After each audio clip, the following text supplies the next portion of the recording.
All right. So we're going to just give ourselves 30 seconds here before we get started. Maybe was going to have some background music, but I figured it won't bore you guys with the background music for a minute. Um, or I'll give you 5 seconds of it so everybody can get a little beat going. I can't remember which one I use. This one. Oh, yes. This is all right. So, all right. I like that. Yeah, I like it too. We can just keep going for 45 minutes like this, but we won't. All Yeah. right. So, everybody, just welcome to the Get Go Global live stream. My name is Link Brown. I am based here in Switzerland. I work with Swiss SMEs, helping them drive growth of their business into the US market mainly. And Bruce, Hey, thanks, Link. Really proud of the work that you do. Really look up to that as well. Run a digital marketing agency that focuses only on cybersecurity and only helps cybersecurity agencies, data security, computer network security, help them grow and achieve those contracts. all right, awesome. Very cool. So we're in the right place. All right. So today in our Get Global live stream, we are going to talk about cybersecurity marketing strategies. So just to give you guys a little bit of background, so I met Bruce a few months ago and we started working on some projects together. And I'm really a sales guy. And I would say I work across a lot of different industries in America, but really just, focused on the US. But I'm really come at things from a sales perspective. And Bruce has these like really interesting insights on marketing that I don't know. And some of the terms I was like learning for the first time. So I said, oh, okay, this is cool. So we've been partnering together on some projects, but also I just thought he had really great insights. And the reason why I was thinking about cybersecurity in particular is because this upcoming season, I'm going to be a mentor at EPFL's Tech for Trust program, which Yeah. focuses on digital trust and cybersecurity. And I thought I did a kind of an intro for them a few months ago on what to look for in the US market. But now I thought, this is specifically cybersecurity is specifically something that each of them is going to be needing. And so I wanted to try to, put something out there, not just for them, but also for other people on our network who are in the cybersecurity space. So, so it'll be about 30 minutes presentation today. And then, we'll open up for some question and answers. You can put your questions inside of the comments on LinkedIn, and we'd love to see them. So I will just turn it over to Bruce, and Bruce, you can take it away. Thanks, Link. Before we start, I need to know, have I convinced you that marketing is more important than sales yet, or do I still have some work to do there? You have a lot of work to do. So I'm completely unconvinced, but maybe let's look at 4 years of bias. We'll get there. We'll get there. We'll put in the work. Thanks so much, Link. One of the things that I see a lot, nearly daily, is that cybersecurity companies, especially those who do manage cybersecurity services, they depend almost entirely on referrals, right? Or the network or the way the market is going. So I thought it might be interesting to talk a little about the strategies that can help you break out of that and actually just sort of generate your own demand as opposed to depending on the general demand of the market. And so let's have a conversation about that. And so talk about where the market is at the moment, where it's heading, why it's heading there, some go-to-market strategies, some fundamentals about what's not working, and in other words, what you should be doing, and what is actually working. Right. All right. Great. When it comes to the sort of market overview, and a lot of this is, it looks like, word salad, but really what it is two things. Number one is that the cybersecurity market is going to more than double in the next 6 to 7 years. So from 202 billion to 424 by 2030. And the second most important point, and I hate to bring it up, but unfortunately, it's in our faces every day. It's the role of AI. Because what AI has done now, it's empowered, your average HTML developer, to now possess prolific hacking skills. And in order to combat that, businesses now need an AI counterpart to mitigate those risks. And what does that mean? That means there's an increasing reliance on artificial intelligence, both from the bad actors as well as everyone trying to protect themselves. Right? And so two things are so certain to happen: the growth of AI and the growth of the necessity of the cybersecurity market to actually increase in its market capitalization. Now, what we want to talk about is that if you're in cybersecurity today, just putting yourself in the best position to grab some of that market share over the next few years. Some of the pitfalls you really need to avoid, and maybe some of the marketing basics that you can and really help your business with explode because everyone else is doing the opposite. Yeah. Interesting. So, by the way, just real quick on the AI front. So, are you saying that everyone needs to have AI in there as a part of their solution, or what do you? Yeah, what are you kind of saying? That's a good question. Um, the trajectory we're seeing right now is that because AI is empowering a lot more bad actors to actually do these low level to mid level hacks, businesses won't have a choice but to employ AI or solutions to mitigate those attacks and those threats. Gotcha. Okay. All right. So it's like good AI to combat bad AI. Yeah, it's Ultron versus Vision, from the Age of Ultron adventures. Fair enough. Yeah, Okay. sorry, resident nerd over here. Sorry. And so this kind of brings us to this positioning, really. What is our go-to market for cybersecurity and all of its related services? And specifically sort of in the B2B space, right? GTM, if you had to really break it down, it only consists of two areas, and that's inbound and outbound. Inbound meaning that there's an intent to do business with you. They're looking for your service and they fill out a form, whatever that process is. But you don't know if they're the right person or the right company, if they have budget. They don't need messaging at the time. But there's definitely an intent to transact commercially. I added intent over there because intent is something that is usually directed towards a specific seller. But in this case, because we have the ability to mine intent data, we can actually find everyone who's in the market, but they're not necessarily in the market for your product or your service, but you can take that intent and convert it into sale for your own business. Right? And a lot of intent data platforms can provide this sort of platform and data for you. Like, have you had any experience with using any sort of intense data platforms? No, I haven't. I haven't. Tell me about it. Yeah. So let me be very, very, very honest about this, right? There's a lot of false signals, And one of the ways to sort of overcome these false signals, and let me explain what all those false signals are. Yeah. Like, for cybersecurity, a lot of times we'll actually get cybersecurity, people who are in cybersecurity would look like they have the intent to do business with cybersecurity. And that's because they're obviously visiting cybersecurity related websites.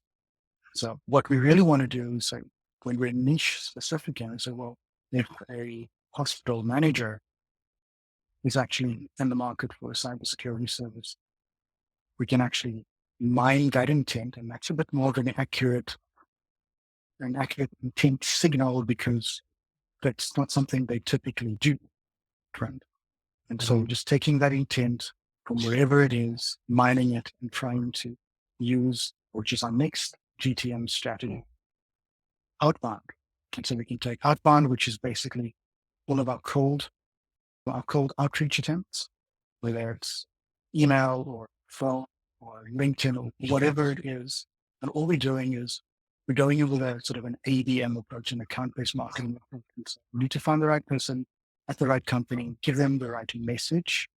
And because we don't know if it's the right time, when we combine that data with intent data, we all of a sudden we have all the pieces of the puzzle, and it looks like we're a godsend when we actually do this up. Mhm. That makes a lot of sense. It's actually, I've done a lot of outbound marketing before. I just believe in it just generally, but I had never thought about it in that way in terms of, yeah, that yeah, if you can combine it with the right type of data to give them this, like almost to create a synergy between the need and the timing that it's, yeah, it's very powerful. Yeah, exactly. One of the one of the arguments that us marketers usually have, we don't usually have this argument with sales, is that which of these actually comes first? Do you prioritize inbound or outbound advertising? What is it that you do? And this is just my opinion. I could be wrong, but one of the things that we found is that when you prioritize outbound, what it helps you do is helps you refine a really, really good sort of messaging strategy. Because remember, you're reaching out to a cold audience. So when you refine that messaging strategy, it's now easy for you to employ that same messaging to an advertising strategy. So you know that your your ad spend isn't wasted on testing different messaging types, because if it works in a cold audience, it's definitely going to work on a warm audience. Right? Mm. So that's sort of the logic behind it. Yeah, that makes a lot of sense. I've actually always prioritized outbound as well. One, it's less expensive. Two, I like the way you put it. It gives you much better. Well, the way I would say it is, it's active, right? It's Yeah. very active, proactive selling or marketing, whatever, um, in order to drive results, and it gives you much better feedback than than an inbound than waiting on a lead or a project to come in. Yeah, exactly. Exactly. Yeah. Right. Right. So what is not working? Right. Fear-based messaging. It's just such a hard message to get across. And sometimes I have to use fear in order to get the message across, which is a little bit counterintuitive. Um, but this is something we find that runs very strong sort of in cybersecurity settings, is a message that is based on losing things, on expanding or expounding the threat, sort of just really exemplifying how huge the loss will be if you don't do this thing. Mhm. And thinking here is, I guess, more psychology than marketing. And if you really think about it, when you're approached with something, whether the threat, right, and somebody is bringing you this fear-based message about this threat that's coming, actually associate the messenger with the threat and the fear that they Mhm. feel. And I have never in my life seen anyone run towards the threat. They're always trying to cower in fear, like I would, and it drives them really to enact. And so when we use this fear-based messaging, and one of the strategies that a lot of outbound efforts employ is actually doing this preliminary report and telling their audience that you need to be protected in area X, Y, and Z, and they think they're doing them a favor, but they actually just feel like you invaded their privacy and did it without their permission. Mm. Um, yeah, and go for it. No, I was gonna say I can see that because even in the sales world, right? We talk about, there's a technique called FUD that you should introduce fear, uncertainty, and doubt into a prospect's mind in order to convince them. And I'm like, okay, yeah, it can work, but it's kind of like adding too much of any one ingredient, maybe too much salt or whatever into or maybe pepper is the right is a better one because you want a little spice, but if you go too much of it, it's just it makes you run away from the food instead of running towards it, right? So Yeah. yeah, definitely there's a balance. Like it can be secondary or tertiary in the level of messaging that you get, but it can't be the first. Yeah, I love the analogy, especially close to supper time. Now, this one of the things we see a lot as well is the fear-based messaging when large scale hacks happen. Like MGM Grand. Mm, And I think one of the hacks, they paid a $100 million ransom. A lot of companies seem to take that as an opportunity to scare people into action, but it really doesn't work. It's never worked. Maybe with a very small percentage of personalities, but it's a messaging that it renders your audience totally, paralyzes them because they can't do mm, anything. They don't want to do anything. They want to run away from you. And so strongly advise, just stay away from that. You'll get to sort of a messaging structure that actually works for whatever GTM strategy you choose. And so one of the things that, and this is across all industries, we see a lot of managed security service providers or MSPs trying to rush this retainer agreement like mm, with their clients. And this is just a little insight from all the cybersecurity companies that we work with, is that typically in the US, you're looking at between 8 and 15,000 for a sort of a medium-sized company that requires those managed services. And what we've found is that anyone who charges less than 8,000, even if they're doing the same work and the same level of expertise, they win less business because they're charging mm, less. Because mm, in your audience's mind, competence has a price. mm. And so you're actually winning more business than you charge, which is probably a principle across every industry. Have you found the same in industries that you work with? For sure. But I actually find it not just not just industry specific, but I think it's almost one of these fundamental things when it comes to selling, right? Is trying to rush people along at your pace instead of theirs. Even if you're trying to move the pace faster, you have to do it in a way that helps people feel like it's their decision and make it their decision and not your own. Right. So Yeah. I think when you combine things that don't work that you're talking about, you lead with fear. You look at things as opportunistic instead of a solution that's very specific for that client. And then when you rush rush things to try to work on your pace instead of the clients, you actually end up turning people away from you. And it doesn't work. And I think it's fundamental, but I think it's also specifically in cybersecurity where fear could be a driver. It's a temptation to use that as that lead. Yeah, absolutely. I totally resonate with that. What we see is that the typical sales cycle for these retainer deals is about 3 to 6 months, right? Hmm. And so the cycle would look like we do a cybersecurity assessment. They'd find some vulnerabilities, some things they could patch, do a little bit of pen testing, and there should be this value ladder Hmm. that you enter into as you're Hmm. building trust. This becomes a lot harder to do if you've used fear-based messaging, because remember now they're associated to you with fear. And so you need to build that trust again. And this obviously happens because there's so many stakeholders. You need to do this with all of them. Hmm. And so don't rush your sales cycle, allow the trust to build, and you'll have the client for years. Yeah, So that's great. that brings us to what is working right now. Now, the first one I owe to Russell Brunson, and he's in his book, I think it's the .com secrets. Yeah, .com secrets. He speaks about the reluctant hero, right? And the reluctant hero is just it's a persona that you take on, who someone who's competent, who's capable, but he might not. He knows that there's something good and powerful in hiding, but he's just not 100% sure about that. And so there's this sort of like this thing inside that he knows is there. And that's sort of the messaging that you want to get across to your audience.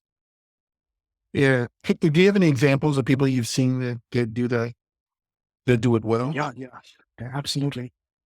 One company that I'm really stoked to see do this well is a company called Duo, and the current messaging is around the theme is kind of under what do you call it, the Marvels. I'm not sure if you another. I'm gonna nerd out a little bit here. The Marvels, which is a bunch of superhero females, and these females are inviting you to be superheroes with them, right? And so that we understand, we know there's the hero inside you as well, and so we want to empower you to protect yourself, as opposed to coming with a message of, you need us to protect you or you're done for, right? And the difference in the way that message is received is really telling.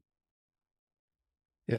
Actually, the weird thing to say, like, do with cybersecurity, but it actually kind of reminds me of, it's like, just it, or be like Mike, right? Like, and be like this is Gatorade or something. I can't remember. Like, right. It's like, yeah, you're putting yourself in the position, you're putting the consumer in the position of the hero themselves and saying that they can create something instead of let away from something else. I like it.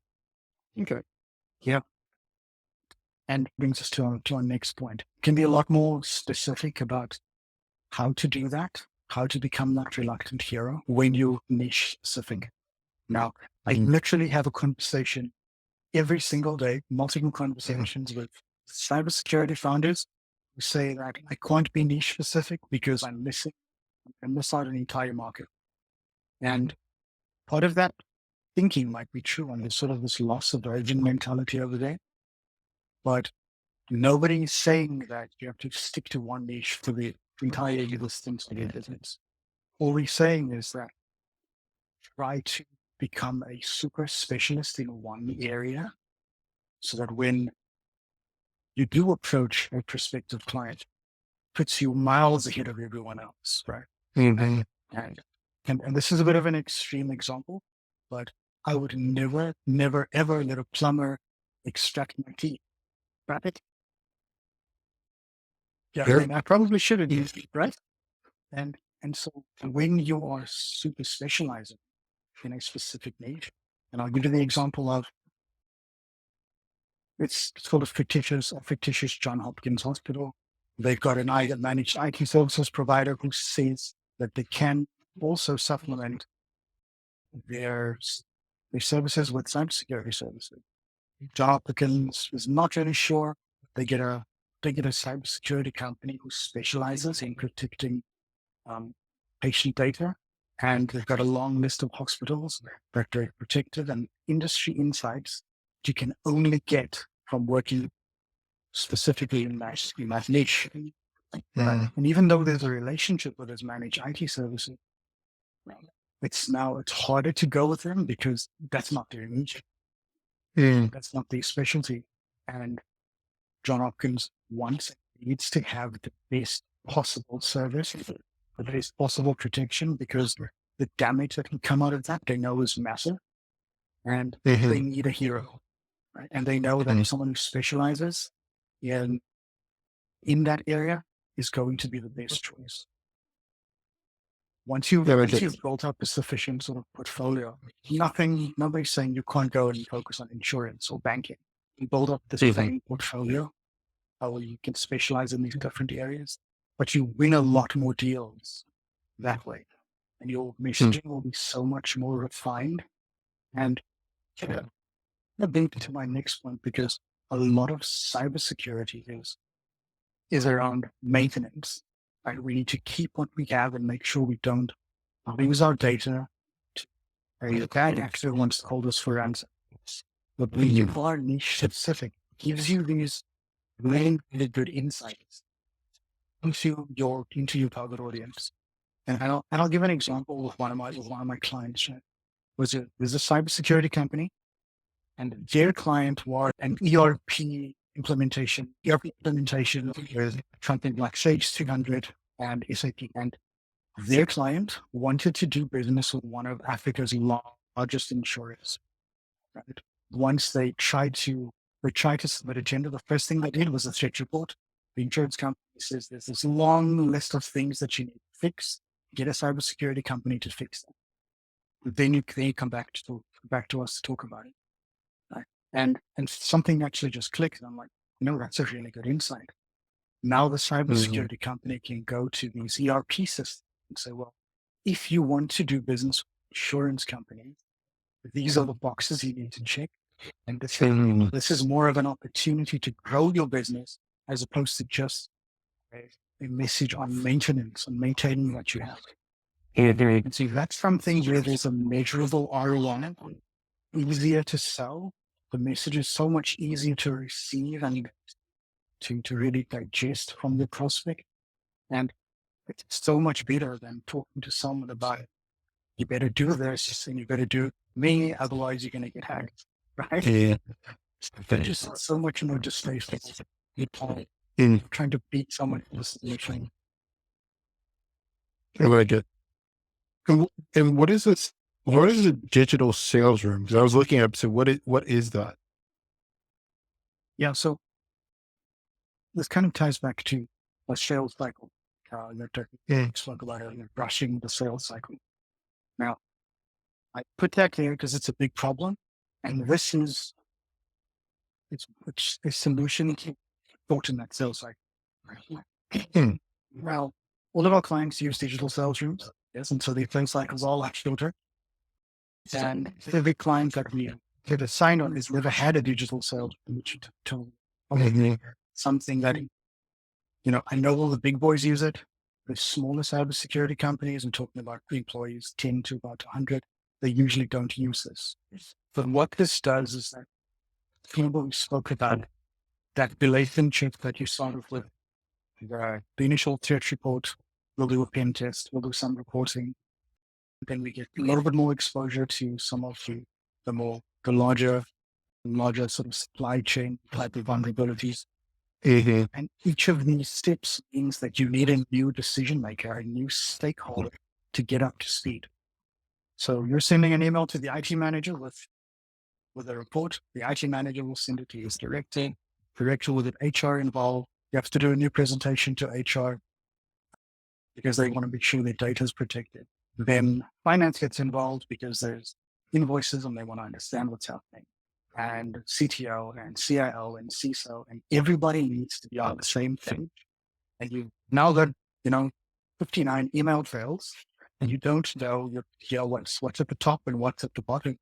And it's very, very confusing. What a digital sales room helps you do then is just organize that, to structure your sales process. So your, your client or your prospect knows exactly what comes next. More importantly, Mhm. you know what comes next. So you won't, skip that step and rush them. And because everyone's always on the same page, there's a little Mhm. sales room, a little hub specifically for them. Mhm. Everyone's always on the same page and the deal just moves through so much faster. We're talking about 30 to 50%. So when your Mhm. sales velocity doubles, right? It literally means you could double your sales with a very similar effort, but because you're closing deals faster, you can deploy your resources to go get more sales just because you've been a little bit more efficient in the way you've structured your sales development process. Gotcha.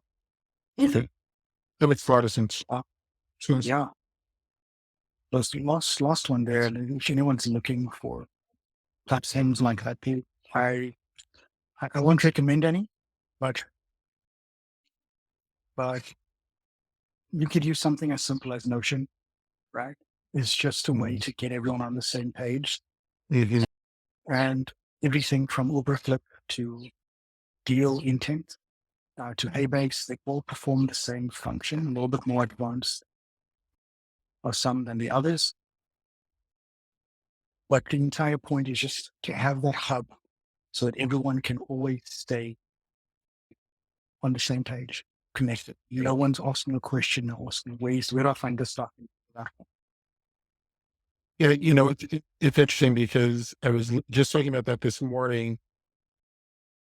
in a sales management academy with a friend of mine. His name is Benedict. So I was at his training this morning, and it's one of the things we were talking about was like when you building an offer and kind of keeping everyone in the loop during the entire, like all stakeholders in the loop throughout the entire offer. And I think it's actually the same thing when you're talking about this in this digital sales room part, right? It's really about how do you keep everyone speaking the same language with the same expectations in the same timing so that you make a sales process and just a workflow much simpler and easier for everyone as it goes along. Yeah, that's exactly what it does. You'll be amazed how much time it saves just by having that sort of mindset. Yeah. And then the tools to help you do that. All right. Awesome. So, so by the way, so I was going to ask you, how can people actually get in touch with you? The thinking thing wanted to know. So, voila, Bruce, your website is growthstrategy.gg. Yes. So very cool. Yeah, or you're on LinkedIn as well. So Yeah. You Bruce can find me Martin. on LinkedIn. Yeah. Um, I'll be the much younger guy in the picture. So don't be shocked when you look to the end and find someone that looks totally different. Fair enough. Fair enough. All right. So yeah, it was really great to talk to you. I think people can get a lot of value out of this. Look forward to doing some follow-ups, commenting on LinkedIn, and maybe we can open up some avenues for people to ask more questions. But yeah, we really appreciate you being here. It's a great session, and yeah, we'll see you around. Thanks so much, I Lincoln. shall Such see a you on a pleasure to current be. project. Yeah, that's Awesome. true. Yeah. Well, If any of if anyone has any questions, I think they'll know where to reach me. And if you don't, just find Link and you'll find me as well. So thanks so much, okay. Link. It's All fun. right. No problem. Okay. Have a great one. You too. Cheers. All right. Bye, everyone.